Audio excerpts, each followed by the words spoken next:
everybody. Welcome back. Either or. Welcome to Kush Equilibrium. I am yo always smoking host. Oops the Great. Already got my incense lit, so it won't take me forever to get the show going. I appreciate y'all pulling up for another smoke break while we talk about this hip hop thing. Like, comment, subscribe. Per the normal, you see it at the bottom of the screen. Helps me take care of the YouTube police. So while we smoking like we always do, drinking like we do from time to time, or just simply just talking our ish about this hip hop thing, keeps the YouTube police out of our business. No difference than if you at the house chilling with your girl, your man, whatever. You don't want the police ruining the vibe when the thing about to go down. Same thing here. Um, I got a little interesting little topic, and this is something I've been mulling through my head for a little while now. I want to give a little bit of credit to the company man for helping me spark this idea. Um, everybody's been talking about the state of hip hop and where it's at, what's going on with it, especially now that Atlanta looks like they're going through their upheaval, but hip hop in general, especially after Kendrick moved Drake out the way, it leaves a lot of us asking, what's next? How do we get hip hop back on the proper path that it was once on, when it was the genre that everybody couldn't do without? I got this idea. It was sparked again by the company man. I was watching one of his. He does chart reports on like either a Tuesday or Wednesday, and so I'm sitting there. I'm smoking like I always do any other time. I'm looking, I'm watching the chart report, and the charts was just dominated by one entity, all through the top, 10 to 15. A soundtrack. I know a lot of y'all don't know what soundtracks are. Got to be a little older to know what a soundtrack is. But it was dominated by a soundtrack from a movie off Netflix. I had to look it up to see what it was called. K-pop Demon Hunters. K-pop Demon Hunters. If you go look at the Billboard Hot 100, you'll see all up and down it. All up and down it. Especially it dominated the top 10 for a long time. I'm not sure right now. I know tomorrow. Um, so it got me to thinking.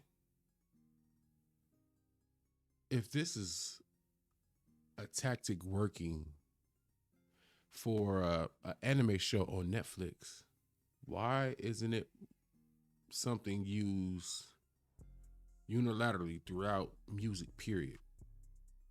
And then I sat and got to thinking, like, wait a minute. It was. Once upon a time, soundtracks were like the extra secret sauce to hip hop.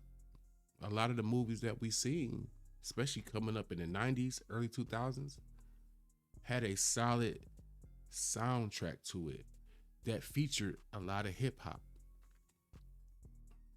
What makes that unique?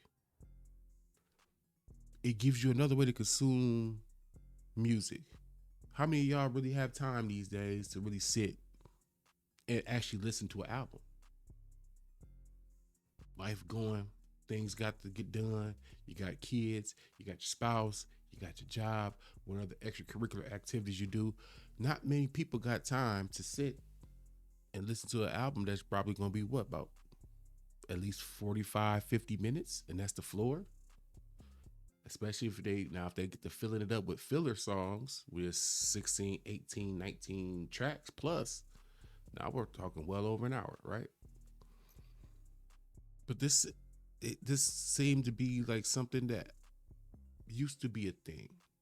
So I'm like, I'm gonna sit and look and go through the history of soundtracks to see if I'm tripping. Maybe I'm just tripping. So we kind of go take a sort of trip down memory lane, so to speak. I'm gonna keep it as short and brief as possible. I ain't got to throw no headphones on for this. I'm just gonna show y'all a couple of soundtracks that were staples in hip hop, and a couple of them are staples in other genres too. So we gonna go ahead. I'm gonna share the screen. I need to light up because I gotta smoke with y'all because that's the rule of the game. That's the rule of the game. So let me get the screen shared. Bam. And let me get the light up. Let me get the lighter. Let me pause for a second. I need the lighter. Hope y'all having a good. Actually, by the time y'all get there, I should say good morning. Hopefully y'all having a good morning.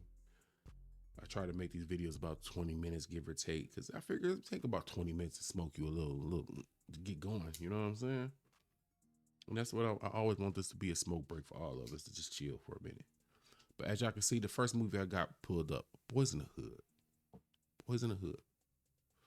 1991, 14 songs, 50 minutes.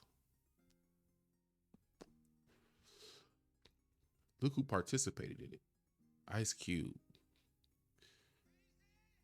Tevin Campbell, Yo-Yo, Compton's Most Wanted. I think Compton Most Wanted, I think this was it with MC8. I think MC8 was in this. I'm a little rusty on my hip hop, on my throwback hip hop. Tony. So this is an album that a soundtrack that gave us true hip hop, but it also gave us R&B because for a long time, R&B and hip hop was dating. R&B and hip hop used to go steady. She was a pretty little thing too. We looked good together, and this album was nothing but hip hop with a little sprinkling of R&B in it. Look, you got some Moni Love. You know what I'm saying? Classic stuff. High Five, 2 Live Crew, Too Short. Now this was 91. I'm gonna move forward because I don't want to make this too long. Butter Rim, 1994. Look who's on the album. H-Town, Dog Pound, Second to None, Warren G, Tupac. You see what I'm saying? Lady of Rage. Shout out to Lady of Rage. When we talk about female MCs, female rappers, she'll get her proper due. It was heavy hitters on these albums. I'll be sure. Again, you got your R&B hip hop like blend it was perfect. And you didn't have to listen to these albums, even though I did. But you heard a lot of the songs in the movie. So as you keep repetitively watching movies like we do, like a Friday or any other hood movie, these songs get stuck in your head without listening to the album. And that helped keep music going, even if you didn't have time. You know what I'm saying? And if you loved it enough, you went and visited the album. How High? Now we in 2001.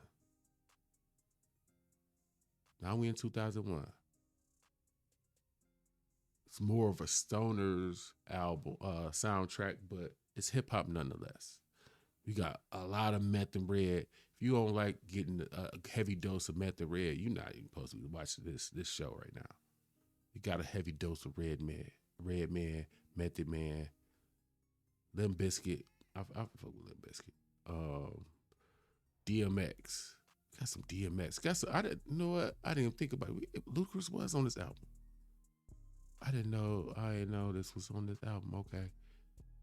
Method Man. So it was another way if you needed to put out an album, you find the right soundtrack. It's another way to get it. And it helps form your album conceptually. Like, what's the idea or the premise behind the album? You don't really have to think of one with a soundtrack because it's gonna be whatever the genre or topic is of the movie. You know what I'm saying? So that way it's symmetry. That was 2001.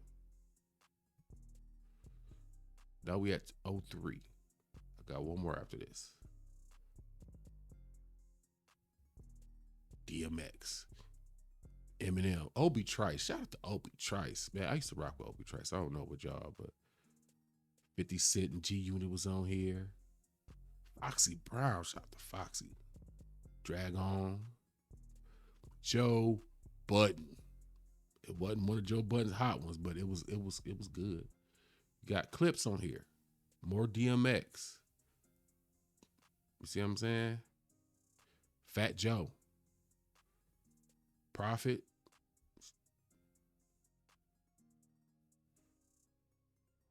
This was in 2003.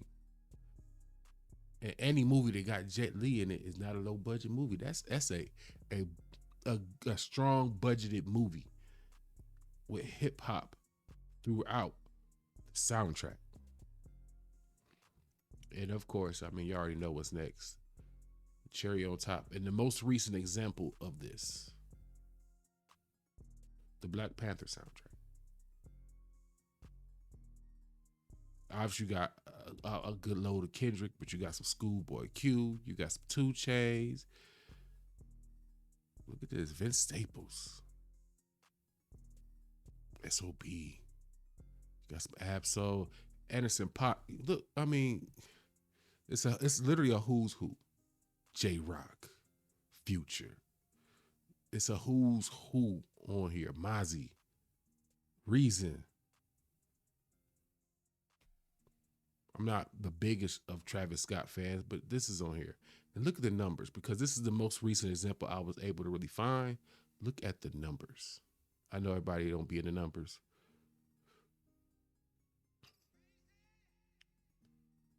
Look at the numbers. You can't tell me it was a success in doing this when you got 508 million here, 17 million here, 3.9 million here, 3 million here, 1.1 million here. That might be the lowest. That might be the lowest.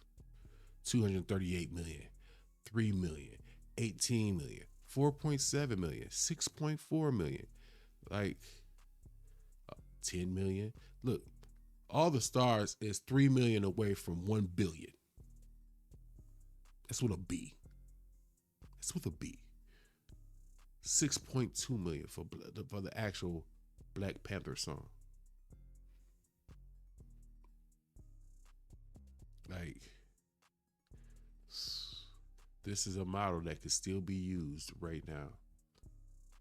This also plays a part why I be so hard on like Tyler Perry. Because if he want to help his movie some, how about doing some business with PG Lang, or going to get a Pharrell Williams, or one of these super producers to cultivate the sound of your movie that might get people to sit there and tune in longer. It's just a thought. It's just a thought. It's just a thought.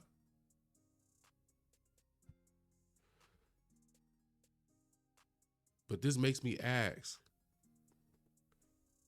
how do we get to a point now where, like, when I initially did the list, I went to go looking for all of these albums. Take the time when you get a chance to try it yourself.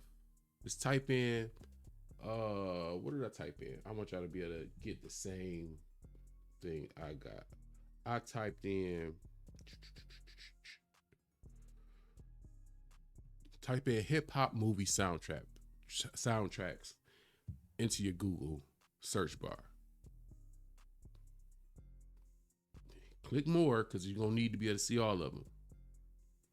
Look how the how the 90s is flooded with soundtracks. Flooded with them. Like, I whittled it down to this. I had easily 15 windows open, and most of them was from 91 to 98. Good soundtracks. All of the Fridays. All of the Fridays alone, what's that, 3 or 4?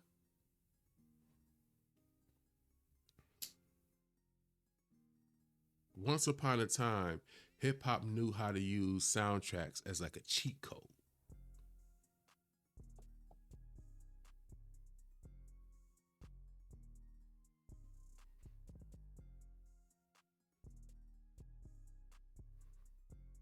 It was a cheat code.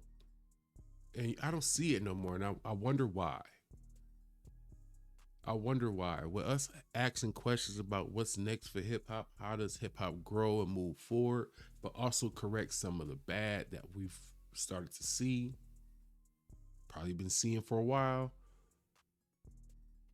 I find myself asking, how about we get back to some of the things that we used to do? It used to do really well, really well.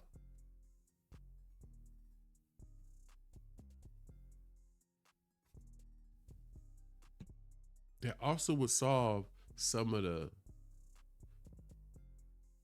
collaboration issues. Because you see, what, like, for instance, like a Kendrick, who's really good at keeping his albums close to the vest. He doesn't overflow them with collaborations. If he do, a good chunk of them are usually, you know, the the company he keeps. We'll say it that way: the company he keeps, and maybe one or two others. Well, this will help with that whole collaboration thing where you don't have to risk the sound or the idea of your own project, and you can collab on a soundtrack where, like, hey, this ain't my project, it's a soundtrack. You know what I'm saying? It gives another place to give people a place to work with each other, play with sounds a little more, or learn how to form an actual album.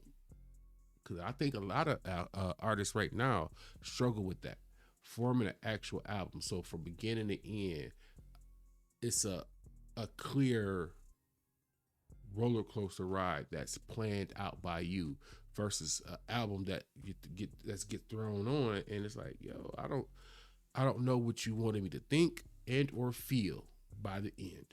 I don't know. You know what I'm saying? And I think a lot of us deal with that. Like, it's weird to listen to a piece of music and not know how you're supposed to feel or how you're supposed to take it, or the message or idea that the artist itself was trying to relay. You know what I'm saying? Working on a soundtrack, I think, helps teach. Cause I mean, a lot of this stuff has to be taught to these people, right? You don't wake up and know how to per per oh, excuse me, perfectly cultivate an album. Like, I was amazed at, like, for a younger ish artist, Rayvon, the good, the bad, the dollar menu, wonderful album to me because I understood the roller coaster ride I was going to be on from the first couple of tracks. The first couple of tracks gave me the idea of what I'm going to be on, or what you want me to take in, so to speak. Pause. But let me know what y'all think, man. Y'all think soundtracks are something that's really missing? Because I mean, I really looked through songs, like through movies, and seen, like, Brown Sugar. Perfect example, like Brown Sugar. I looked at the soundtrack for Brown Sugar, and on that album, you get hip hop, you get R&B, and you get neo soul, all mixed together on one album. One album. R&B, which is a genre that's like struggling to me. There's not a lot of female groups that we used to have, not a lot of men groups that we used to have. I don't really tune into R&B like I used to. Again, R&B and hip hop used to have a real cool, dope love affair back in the day. Like, they wasn't married, but they was going steady. And every once in a blue moon, hip hop decided to go and see old girl around the corner. Neo Soul had a little shape to her. You know what I'm saying? Once in a while, we go to the other way.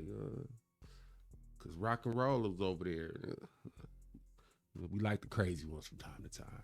But we always came back to be ourselves. And then we also made sure to take care of Bay R&B.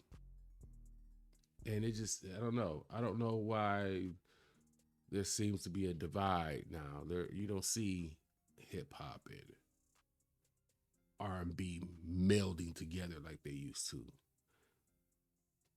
I think again, this is a way to fix it. This is a way to fix it, in my opinion. Let me know what you think. I think more soundtracks we need to get back to seeing hip hop participate in soundtracks. It's a thought. It's a thought. I think this is something that couldn't hurt, and it'll help reintroduce music, be it hip hop or R&B, back into people's lives because people are really living busy, busy lives and don't have the time to sit and enjoy music. You usually listen to music in passing, as in you're in the car going somewhere. You might be at work and something's playing that you don't have control of the music. You might be at the gym. But outside of that, are you very few of us are consuming music. I'm consuming music more now, but it's because I'm doing this. Before this, I really wasn't consuming music nearly as much as I am now. So let me know what you think. I'm Oops Great. This was Cushion Equilibrium. Appreciate y'all pulling up for a smoke break while we talk about this hip hop thing, and we kind of dove into the R&B side a little bit, so it wasn't too bad. Like, comment, subscribe, all that good stuff. Help me take care of them YouTube police. And I'll get y'all the next one.